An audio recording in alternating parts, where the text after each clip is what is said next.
Hey, basketball fans, it's your favorite WNBA YouTube show, Around the Rim, and we are excited to be with you for what will be a Game 4 WNBA Finals preview. Yep, Terrika is happy. That's right, the WNBA Finals has made it to a Game 4. I'm your host, LaChina Robinson, joined by my co-host, Terrika Foster-Brasby, and we did not necessarily see this coming. Well, I did. Terrika did.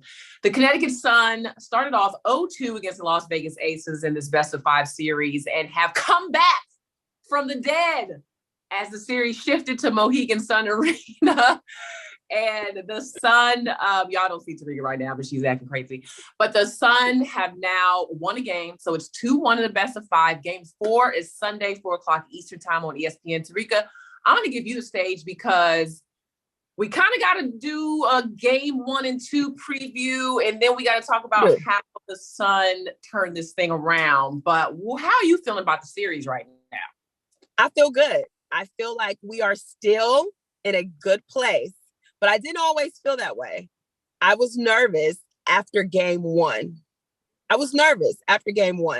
Game 1, which, we can discuss, was one that I thought Connecticut had and let slip away. And when you can let ones like those slip away, it makes me nervous because it fuels momentum to the other team. It was a low scoring game. It was a game that Connecticut usually does well in. They played well defensively, but so did the Aces. But there was so many misses on the offensive end of the ball for Connecticut that I was nervous if they would find themselves in this series. When we move on to game 2, we see that offensive scariness didn't show up at all, pretty much, right? So I was nervous coming into game 3 about what Connecticut team we would see. And the Connecticut team we saw in game 3 is the team that we have grown to love in the state of Connecticut. It's the team that we all expected to see in the finals. They put their foot on the neck of the Aces. And so I think we got ourselves a series. There were some adjustments made that we'll talk about in a bit, but I think we got ourselves a series, LaChina. What do you think overall before we get too deep? Yeah, so let me recap games 1 and 2. Let me say too that Terrika and I did cheat on y'all. We did do a game recap. Why are you telling everybody business, LaChina? We cheated on y'all with the 9450 pod. Is that where they can find it, Terrika, right? That is. Okay. We cheated on y'all with some of our friends, but we hope that you enjoy the pod either way. Like, it was dope. And Terrika and I, we gave our feelings and thoughts, and basically we took over the pod. We do everything we do here, which is like fight, argue, whatever. But game 1, to your point, was a very low scoring affair, 67-64. You kind of felt like the Sun had Vegas where they wanted them, playing that defensive style, limiting the Aces to 20 points plus, less than what they're used to averaging. So you're like, okay, this is Connecticut Sun. Unfortunately, they just could not manufacture enough points to get past 64 points. You got to have more than 64 points to win a finals game. And all credit to A'ja Wilson, who, to me, in the fourth quarter, her play was the difference. Like, literally had 3 of her 4 blocks in the fourth quarter, had 5 of her 11 rebounds in game 1 in that fourth quarter frame. And so you kind of got this feeling like, dang, like A'ja she took the mindset of the Connecticut Sun, that physicality, that aggressiveness, and turned it on them and literally took over the paint. Game 2, the Aces found their offense. Kelsey Plum, who went 1 for 9 in game 1, found her game. She had 20. Yep. A'ja, Chelsea, Plum all had 20 plus points. They had 85 points as a team. The Connecticut Sun had 71 points. It kind of felt like a blowout at times, but the Sun is a team that never quits. And that's the one thing you love about that organization, their team, they're blue collar, they're going to fight. They never quit. So, but even with that being said, I felt like after game 2, the series might be over. I felt like we might be coming back to Connecticut for a game 3 for the Aces to be crowned champion, because you just kind of were like, okay, DeWanna Bonner is now shooting 11% from the field and 13% from the 3-point line. That's not good. And Connecticut just had no flow to their offense. The zone of the Aces was kind of giving them trouble, and they weren't running in their pace. They weren't playing an aggressive style. And then Terrika, tell us what happened last night, game 3. When I say they put their foot on Las Vegas's neck last night, and it was a couple of things. One, I'm glad you mentioned DeWanna Bonner, because as we've said all season long, as I've said all season long throughout every social media post and everything, she is the X factor for this team. This team plays differently when she plays well, and for a number of reasons, right? Number one, she's the one player on this team that has championship pedigree. She's got 2. She knows what it takes to win. She has that veteran leadership that players gravitate to. So when she's playing well, everyone else feels that confidence, and they play well too. But the other thing about that is they switched her last night on Chelsea Gray, which was such a huge difference. Like, she's so long and her wingspan is so long. And don't get me wrong, Chelsea Gray has been phenomenal this entire series with hitting contested shots. So it's not that people haven't guarded her, but there was a difference in having DeWanna Bonner guard her last night that I think really showed up, that kept her shooting percentage very low. So when you add that defensive aggression from DeWanna Bonner on top of her finally showing up, putting some points on the board offensively for the team, I think that was a huge adjustment. The other thing that I noticed last night, to me, that was interesting was Jonquel Jones, obviously. Like, I feel like we haven't seen her be a dominant force, be an MVP in this playoff. We saw that last night from Jonquel Jones. Like, she was fired up. She played so boldly in the post last night, and she still ended up in foul trouble a little earlier than we wanted her to be. I want to say it was the third quarter. She already had 4 fouls on her, which again means that Kurt now has to put her on the bench and take her out. And it couldn't have been at a worse moment, because she was literally like rolling down there. She was battling it out with Asia Wilson, and it wasn't an easy battle at that. And of course, Asia plays differently when she has to play against Jonquel than when Breezy is guarding her. So that was something that I love to see out of JJ. And last but not least, Alyssa Thomas. And Alyssa didn't even play her best basketball. Ain't that crazy? How you drop a triple-double and you still ain't even play your best basketball, right? So I think we just saw all of that. The home crowd robbed them up. And this team just has too much pride to get swept. I mean, bottom line. Yeah, I agree with you. And I was just looking at some numbers here. So the final score was 105-76. Connecticut had 53, I believe, points at halftime, maybe 54. 53-42 was the score. Okay, so 53. And this was a team that was averaging 68 points total in the series in the first 2 games. So you felt like in the first half already, you're like, oh my gosh, like this is going somewhere. They ended up with 105 points. They shot 56% from the field. They scored 26 points off turnovers, which we know is important to what they do. They were plus 14 on the glass. These are all what I call blue-collar stats. I call Connecticut Sun the blue-collar team because there are certain stats that at the end of the night, they must win. Points off turnovers, points in the paint. Let's see, points in the paint. The Sun had 64 points in the paint, which I believe tied their record, or might be too short because they set the record for points in the paint in the last series against Chicago. Either way, points in the paint, rebounding, second chance points, which they had 18. Points off turnovers, like those are all things that they do, like steals. They probably had a bunch of those too. They had 10 steals, but it was the 32 assists on 43 made field goals. Like they were sharing the ball, they were running. Yeah. And pace is so important to what they do. And to your point with DeWanna Bonner is, to me, okay, first of all, let's just say this. Bonner played in the SEC, okay? She played at Auburn University for Nell Ford. Defense is in her pedigree. That's who she is. To me, she's the kind of player that's wired based on how she's playing defensively. I heard Andrea Carter say on our broadcast last night, and when Andrea says something, I know is right. She said DeWanna has a 7'4" wingspan. 7'4". So to your point, that change in matchup, which is something we talked about on the 9450 podcast, change in matchup, putting DeWanna Bonner on Chelsea Gray totally covered up, but it also got DeWanna Bonner going. Sometimes when a player is not hitting shots on the offensive end, you give them something that they can do and feel good about that has nothing to do with putting the ball in the hole. It might be rebounding, it might be defense. For her, it was like, you can help us in this way. You can shut down Chelsea Gray. And she took that personally. And I just love that, that then got her going and, sleeping in their own beds. We talked about this a little bit too. Connecticut has been the road warriors of this finals where, Vegas is here. They're number one seed. They're hosting. They're sleeping in their own beds. Connecticut had to go to Dallas and they went straight to Chicago, who had, the home court advantage. Yep. Then they went straight from Chicago to Vegas. So coming home crowd was great. Shout out to the Sun. I know they send buses to different communities to try to get people in. No, it wasn't a sellout, but the crowd was incredible.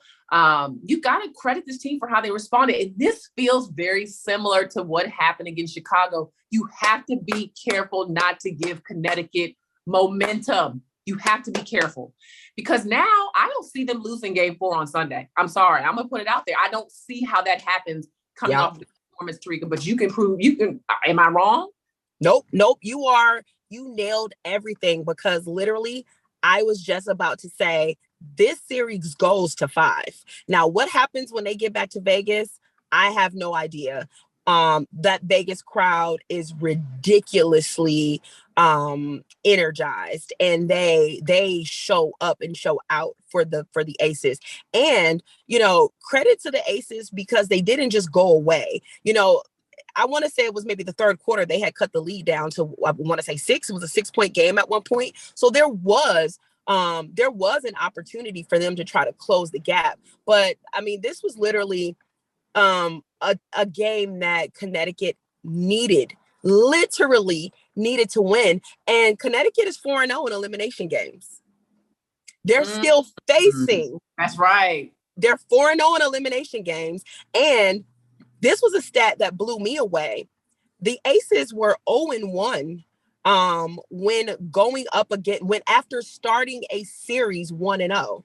And that is what happened last year against the Phoenix Mercury. They went up 1-0 against the Phoenix Mercury and ended up losing that series to Phoenix, which is how they advanced on to the WNBA Finals. And I was saying this earlier to a friend of mine at breakfast that if the Aces aren't able to close this is devastating and probably one of the biggest meltdowns that we would have seen for numerous reasons. Number one, obviously, when you've got the first 2 games on your home floor and you go up 2-0, you're expected to at least be able to win one more. So there's that. Number 2, with the stat that I just mentioned, knowing what it felt like last season to have an advantage and lose it and lose an opportunity, that was something that, we saw A'ja Wilson walk off that court and we saw her with a fire and determination that she wasn't going to let that happen again. So you have to think that what happened last night is something that you're talking about.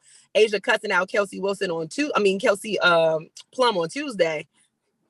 It was a whole bunch, I'm sure, being said in that locker room last night, right? So they have got to, So, they've got to be looking at this like we can't allow what happened last season to happen again this season. So I feel like that's something that they're going to take with them into game 4 on Sunday. But I also feel like, as we've mentioned numerous times, Connecticut knows that their window is closing and they're not afraid to talk about it. They've spoken about it candidly. They have used that as momentum. And as you mentioned just a moment ago, momentum is something that this team takes and runs with.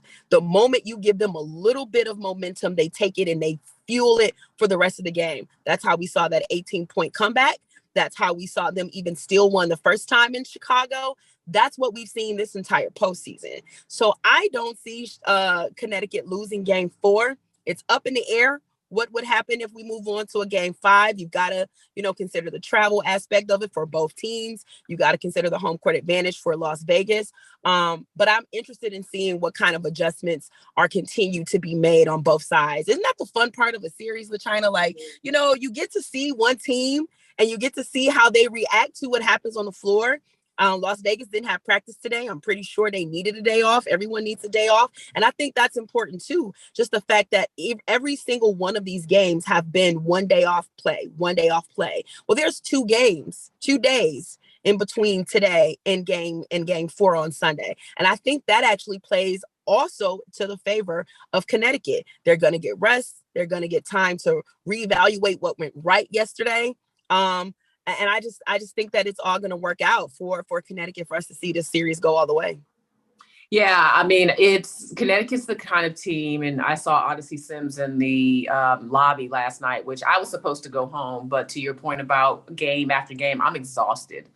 As I'm sure many of us are. So I can imagine what these players are experiencing. But I ran into Odyssey Sims in the hallway, and she said, we perform better when our backs are against the wall.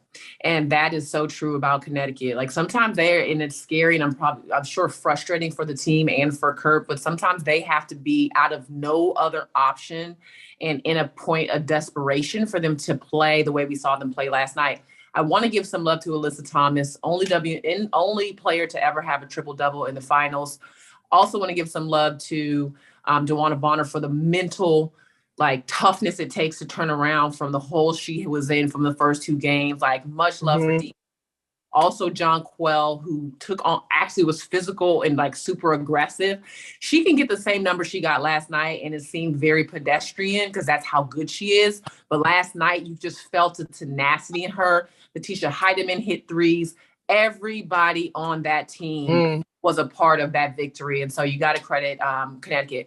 I know, just quickly, a couple of other things I wanted to go over, because my battery is running low. I ain't plugged my iPad up last night. We all toe up on this show today, y'all. She got a dead iPad. I'm in the car. So we ratchet. But first and second team all WNBA were announced. I just want to know if you had any major issues. Asia Wilson, Breanna Stewart, Kelsey Plum, Skylar Diggins-Smith, and Candace Parker were all first team. Second team was Alyssa Thomas, Sabrina Ionescu, Nneka Ogwumike, John Quell Jones, and Sylvia Fowles. Any major snubs in your opinion? I mean, there are always going to be players that you could have saw here or there, but is anybody that you're just like, dang, that's kind of messed up? Yeah, I don't want to say snubs per se. I don't like what's coming to me because I'm trying to remember who I voted for on my ballot. And I think most of the people who I voted for made it. But I did not have Candace on my first team. I had Candace on my second team, and I had Alyssa Thomas on my first team. And again, I know, people usually look at points, but I look at more than just points. I look at these games and these players and how they performed overall outside of, just what one stat line or another stat line shows. Just an overall performance, I felt like Alyssa was a first team all WNBA player this year. So I think that is the major switch to me. I also think that some of these players, and I'll be even more specific, I think Sabrina was someone who probably we had a little bit of recency bias in, because I don't think she started the season very well, but I think she ended the season on a very high note. So I understand how people who may not have remembered or watched the beginning of the season would have saw her after the All-Star break and thought, okay, great, she deserves to be there. So that was something that stood out to me as well. But I think for the most part, I'm not really upset about anyone. I was very happy to see Skylar there. I thought Skylar deserved to be there. We had talked and a lot of people didn't. Let's be honest. God, no. That's where a lot of people vary, and not because of Skylar's performance, but there are a lot of people that say, how can you put someone on first team that quit on their team? And my whole take on that is we don't know what the situation was with Skylar, why she quit, what was going on. You know what I'm saying? Well, we know there's a lot going on in Phoenix, but I don't think she was on my first team. And I'm not going to jump to conclusions to say, oh, she doesn't deserve to be here, because I don't know why she left the team. I'm not even going to say quit, because to me, that's the narrative that got us here. She felt like she needed to leave. And so hopefully one day we'll learn more about what happened there. But I thought that her performance was great enough. Phoenix wasn't even in position to make the playoffs without the way she played this year. So that's, but I don't have any major issues with this. I do think that the WNBA is so good. It's hard to pick 10 players. I had Jackie Young on my second team. Everybody knows this. I had Kalia Copper on my first team. It was splitting hairs pretty much with a lot of these players. And it's also, I think recency bias is a thing overall for first and second team, because what happens is if you play well post All-Star, and if you start playing well in the playoffs, people are like, oh, we already turned in our votes by the time the playoffs start. Yeah. Like, our votes are already in by the time the playoffs start. So, it's one of those things where people are like, oh, how could you leave so-and-so off? But it's a body of work. All WNBA team is the entire season. And like, I know Carla Peck, for example, was upset that Chelsea Gray did not make first or second team. Chelsea Gray had an outstanding second half of the season. I could understand if people would have made her an all-star. I understand why. Also, how the case could be made that she didn't make all-star. But it's a totality. So you have to be able to look at someone's entire body of work and feel like they deserve to be there. And that doesn't include the playoffs. We vote before the playoffs start. And that's something I think a lot of people don't know. Yeah, that's very fair. I believe that our votes had to be in by the end of the day of the last day of the season. So we didn't know how any of these players would be performing in the postseason. And honestly, it wouldn't have mattered. So yeah, that's. But there was a snub, but it wasn't on first team all WNBA. It was on first team all league fits. And I would just like to say right now that Sue Bird should have been on first team all league fits. I'm sorry, Terrika. Let me tell you. I agree. Second team all league fits. Yeah, we're taking a turn right now for the end of the show. Okay. I'm steering the wheel right now. I'm in charge. Second team all league fits was Sue, Natisha Heidemann, Ray Burrell, Jewel Lloyd, and Kelsey Plum. So first team? First team, right. Diamond DeShields, Shatori Walker-Kimbrough, Skylar Diggins-Smith, Dee Dee Richards, and Liz Cambage. I've got questions. Flag on the play. I'm like, I could argue any number of angles on this, but the one that bothered me most is Sue Bird put together one of the most incredible fashion seasons we have seen in the history of this league. Let's not, okay? And in previous seasons, I think I was like, everybody would be like, oh, Sue needs to be first team. And I was like, nah, this year, it's not even close. What we doing? Sue definitely should have been first team. I would have switched her and Liz instantly. Yes. Her and Liz, for sure. Diamond definitely first team. If Liz deserved to be on the team at all. Yeah, I was gonna say, how did we even put Liz on the team at all? Kalia Copper didn't make this list? No. I demand how do they do us when we vote and they don't like our votes? I demand a recount. We want the public to know who voted for what. I would like to be publicly outed who voted for these league fits and how many pregame show and fits did you get to watch before you got these votes. I do not agree.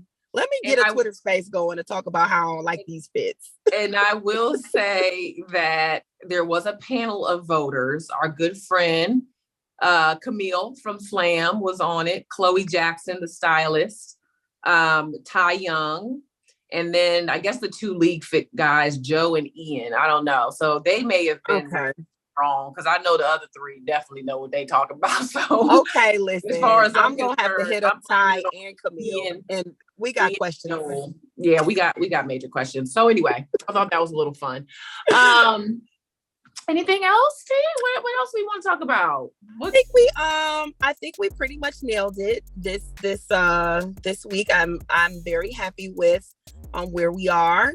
I am going to try to get LaChina out, you guys. She's in Connecticut now, and I know everyone talks about how boring Connecticut is, but we're going to see if we can find some trouble to get into. So make sure you follow us on social.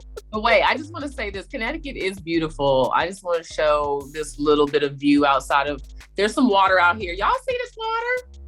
Okay. Oh, that is nice. Yes, this is all Terrika for me. So let me just show you. That's Connecticut. Thank y'all for watching the show. On behalf of Terrika, myself, and our amazing producer, Drea. We appreciate y'all tuning in. Please make sure you subscribe, and you can actually add our show under your ESPN YouTube subscription so that you get the shows directly. So hit up Around the Rim there. I am at LaChina Robinson on Twitter. Terrika is at She Knows Sports, and we are at Around the Rim Pod. Anything else, T? That's it. See you guys at after Game 4. See y'all. Peace.